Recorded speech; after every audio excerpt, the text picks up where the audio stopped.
हाल फिलहाल में सबसे ज्यादा हॉट मानने वाली देवली उनियारा में खड़ा हूँ, जहाँ पे अगर मैं आपके काम नहीं आऊँ, आपके काम नहीं करूँ, तो जब मैं अगली बार आऊँ तो मुझे जूतों के माला पहना नाले मगर नाले खड़ा और पानी कौन पी पावे कि अगर मैं यहाँ से एमएलए बनता हूँ, जब तक पानी की समस्या खत्म नहीं होगी, आपका बेटा एमएलए बनने के बाद भी विधानसभा में कदम नहीं रखेगा। पैसे की राजनीति करते हैं, जो वंशवाद परिवारवाद की राजनीति करते हैं, उनको यहाँ की जनता दरकिनार करने वाली है। उनको हटाकर एक नए लड़के को, नए को यहाँ राजनीति में मौका मिलने वाला मौका देंगे। नरेश मीणा से जो निर्दलीय प्रत्याशी जुड़ चुके हैं, हाल फिलहाल मैं उनसे जुड़ चुका हूँ। नरेश जी, सबसे बड़ा तो पहले बात तो बधाई हो आपको अग्रिम जीत की, जहाँ तक माहौल चल रहा है आपका। आपको लग रहा है ग्राउंड अभी तो जयपुर से चल के यहाँ पे पहुंचे आपके पास? फील्ड रिपोर्ट लिया आपने? जी बिल्कुल, तभी तो पहुंचे। तो बहुत बहुत धन्यवाद, आपका बहुत बहुत आभार कि आपने हमारा हौसला अफजाई करी है।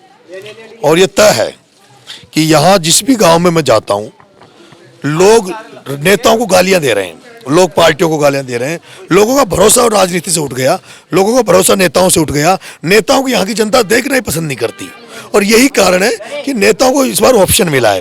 पहले यहाँ बीजेपी का कैंडिडेट था तो बीजेपी को हराने के लिए कांग्रेस को वोट देते थे, कांग्रेस वाला अच्छा काम नहीं करता था, उसको हराने के लिए बीजेपी को वोट देता था। लेकिन इस बार ये दोनों ही दलों से जो नाराज थे, वो उनका आशीर्वाद मुझे मिल रहा है, और पूरा विश्वास है जिस तरह युवा और छात्र एकजुट होकर इस चुनाव को लड़ रहे हैं, और वो जिस तरह से घर घर गांव गांव जाकर बुजुर्गों का आशीर्वाद ले रहे हैं, माता बहनों का आशीर्वाद ले रहे हैं, उससे तय है कि इस बार देवली उनियारा में बहुत बड़ा इतिहास बनने वाला है। और यहाँ के लोग, यहाँ के नेता, यहाँ की जो जनता है वो चाहती है, यहाँ हमेशा जो बाहर एमएलए बनते हैं वो बाहर के आकर बनते हैं। वैसे तो मैं भी बाहर का हूँ, मैं यहाँ का नहीं हूँ, लेकिन मैंने जिस तरह की यहाँ पर पुराने जो नेता बैठे थे उनके बारे में जो बताया, उसके बाद में लोगों को भरोसा हुआ है, और लोग ये मन बना चुके हैं कि नरेश मीणा को अगले 4 साल के लिए। सबसे बड़ी चुनौती आपकी पार्टी के खिलाफ जाकर आप चुनाव लड़ रहे हैं, निर्दलीय टाल ठोक दी है आपने। हालांकि ये बात अलग है कि जन समूह जो आपका समर्थन कर रहा है वो देख के कहीं ना पार्टी के डगमा रही है। क्या लगता है कि आप ये चुनाव बहुत आसानी से निकाल पाएंगे? बिल्कुल 200% हम चुनाव जीतेंगे। जिस तरह सर्व समाज का आशीर्वाद मुझे मिला हुआ है, युवा और छात्र एक होकर इस चुनाव को लड़ रहे हैं, एकजुट होकर। किस तरह हुजूम उमड़ रहा छात्र युवाओं का, मेरे से इससे पहले ऐसा हुजूम, ऐसा युवा शक्ति रविंद्र भाटी के साथ लगी थी, और वो युवा शक्ति, छात्र शक्ति भाई रविंद्र भाटी को निर्दलीय एमएलए बना के लाए थे। मैं इन्हीं छात्र और युवाओं पे मेरे को पूरा भरोसा है कि इनकी मेहनत रंग लाएगी, इनका विश्वास रंग लाएगा, और ये छात्र युवाओं जो देखना चाहते हैं, जो रूढ़िवादी राजनीति को बदलना चाहते हैं, जो डरे की राजनीति को हटाकर एक नई राजनीति का लाना चाहते हैं। हमारा यहाँ नारा चल रहा है इंकलाब जिंदाबाद का। जब आज़ादी की लड़ाई लड़ते हुए भगत सिंह ने जो नारा दिया था, वही नारा यहाँ इंकलाब का चल रहा है। जो यहाँ जो दनबल की राजनीति करते हैं, जो पैसे की राजनीति करते हैं, जो वंशवाद परिवारवाद की राजनीति करते हैं, उनको यहाँ की जनता दरकिनार करने वाली है। उनको हटाकर एक नए लड़के को, नए युवा को यहाँ राजनीति में मौका मिलने वाला मौका देंगे। सबसे बड़ा सवाल यहाँ पे युवाओं को लेकर है, पानी की समस्या। क्योंकि राजस्थान प्रदेश मरुभूमि है और सूखा प्रदेश कहा जाता है हर समय, हर गर्मियों में। सर्दी की बात तो अलग है, गर्मियों में यहाँ रेगिस्तान नहीं है, यहाँ बहुत वाटर लेवल ठीक है। यहाँ से जस्ट बनास जस्ट नजदीक है, और यहाँ गंगा जी जो है बनास, उसका पानी जयपुर जा रहा है पीने के लिए, अजमेर जा रहा है, दूर जा रहा है, और राजस्थान में 100-200 किलोमीटर दूर जा रहा है। मैं देख रहा हूँ उसके बावजूद 10-15 किलोमीटर के गैप में पूरी देवली उनियारा में महिलाएं प्यासी है। आज इस गांव में जहाँ खड़े हैं, वहाँ भी आप महिलाओं का इंटरव्यू लेना, वो पानी टैंकर का पानी खरीद के पानी पी रही है। ये दुर्भाग्य की बात है। हरीश मीणा को यहाँ से 2 बार एमएलए बनाया, यहाँ से राजेंद्र गुर्जर को एमएलए बनाया, और उसके बावजूद भी महिला यहाँ पैसे के टैंकर मंगा के पानी पिए। मैंने इनको आश्वस्त किया है, मैं देवली उनियारा की जनता को आश्वस्त कर देना चाहता हूँ आपके मीडिया के माध्यम से। नरेश मीणा ने पहला तो मैंने अर्जी लगाई बाबा खाटू श्याम के दरबार में कि मैं सबसे पहले तो यहाँ बनकर मैं यहाँ से बाबा खाटू श्याम के दरबार में डोक लगाऊंगा। उसके बाद मैं यहाँ गांव गांव घूमूंगा, और मैंने कहा है जब तक मैं पानी की समस्या सोल्व आउट नहीं करता, तब तक मैं विधानसभा में पैर नहीं रखूंगा। चप्पल नंगे पांव घूम रहे हैं, समर्थन कर रहे हैं, क्या पूरा मामला है? नंगे पांव का क्या होगा? देखिए, मैं 25 साल से राजनीति में हूँ, 25 साल से मैं समाज सेवा में हूँ।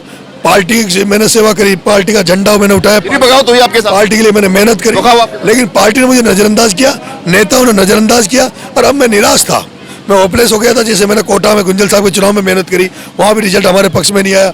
मैं 2023 में एमएलए का चुनाव विधानसभा छपरा से लड़ा, वहाँ भी मेरे पक्ष में नहीं आया। पता नहीं कौन सा योग नहीं बन रहा। और ऐसे में जब भरोसा विश्वास जब उठ जाता आदमी का, तो लास्ट में एक ही द्वार है, वो ईश्वर का द्वार है। और इस बार मैंने बाबा खाटू श्याम के दरबार में ढोक लगाई है। इससे पहले मैं, लेकिन अब जब बाबा खाटू श्याम से शक्ति लेके, ताकत लेके, उनके आशीर्वाद लेके, जनता का आशीर्वाद लेने निकला हूँ। और यही कारण है कि मैंने बाबा खाटू श्याम के दरबार में मन्नत मांगी कि मैं बाबा, अगर मैं सफल होता हूँ, इस चुनाव जीतता हूँ, तो सबसे पहले निर्वाचित होते ही टोंक से मैं पैदल नंगे पैर बाबा खाटू श्याम के दरबार में ढोक लगाऊंगा। उसके बाद मैंने उकलाना एक गाँव है उनियारा में, वहाँ देलवाड़ महाराज का बड़ा मंदिर है, वहाँ मैंने अपने जूते छोड़े हैं।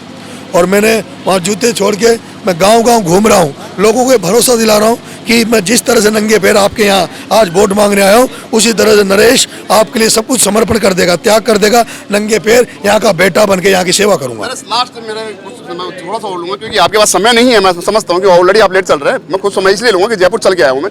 कुछ सवाल मेरे ये हैं कि जहाँ बीजेपी कांग्रेस के दोनों दिग्गज और स्टार प्रचारक यहाँ पे प्रचार कर रहे हैं, जनसभाएं भी हो रही हैं और होंगी, होने वाली भी हैं। सचिन पायलट भी 10 तारीख को पहुंच रहे हैं, तो आपके पास कौन सा स्टार प्रचारक है? क्या आपकी ग्रोथ की हिस्ट्री है? देखिए, कांग्रेस के पास कुछ नहीं बचा।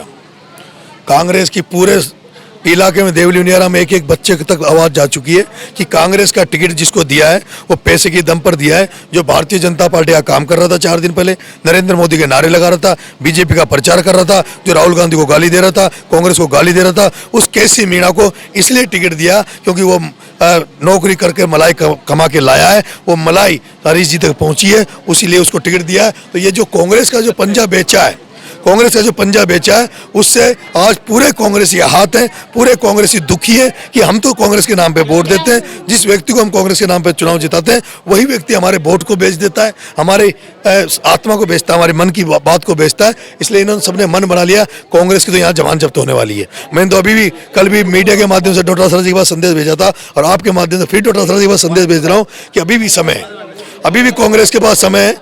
कांग्रेस मुझे समर्थन दे दे, जैसे रोज को समर्थन दिया था पिछली बार। और केसी मीणा को कहे आप घर बैठ जाइए, आपसे प्रचार भी नहीं हो रहा, आप चुनाव उठा नहीं पा रहे। और कांग्रेस को, अगर कांग्रेस चाहती है कि बीजेपी यहाँ चुनाव आ रहे, तो मेरा को समर्थन करना चाहिए। एक अंतिम सवाल आपसे कि युवाओं को लेकर या विशेष मुद्दे क्या रहने वाले हैं चुनाव को लेकर, कि आप जैसे चुनाव जीतते हैं उसके बाद में क्या आपकी रणनीति रहेगी, क्या विशेष मुद्दे रहेंगे तो पाइपलाइन में अभी भी दिमाग में चल रहे हैं आपके? यहाँ मुद्दे बहुत सारे हैं। यहाँ बजरी का बड़ा मुद्दा है, करोड़ों के बजरी का धंधा होता है, बड़े लोगों के बजरी माफियाओं के डंपर यहाँ चलते हैं, जेसीबियाँ चलती है, एलएनटियाँ चलती है। आम व्यक्ति को एक टोली रेत नहीं मिलती, बजरी नहीं मिलती।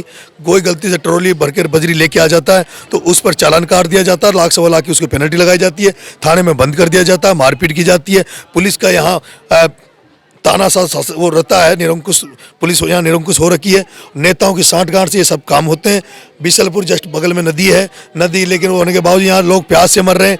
और आपने जो छात्रों के लिए पूछा था, मैं छात्रों की एक समस्या सबसे बड़ी जो मैं मानता हूँ, बीपीएल परिवार का कोई भी जाति धर्म का बच्चा, उसकी शिक्षा निःशुल्क होनी चाहिए। हायर कॉलेज लेवल की, एमए लेवल तक उसकी शिक्षा निःशुल्क हो, ताकि कोई व्यक्ति अगर सरकारी नौकरी नहीं भी ले तो उस एजुकेशन के दम पर वो पढ़ाई कर, एजुकेशन के दम पर कहीं प्राइवेट जॉब कर ले, कहीं कंप्यूटर चला ले, कहीं बड़ी फैक्ट्रियों में काम कर ले। इसलिए मेरा पहला मुद्दा विधानसभा में जाऊंगा तो ये कहूंगा, बीपीएल परिवार के बच्चों की पूरी एजुकेशन फ्री हो। बीपीएल परिवार के बच्चे जो जयपुर, कोटा, बड़े शहरों में पढ़ने जाते हैं, उनकी निःशुल्क रहने की व्यवस्था सरकार करे।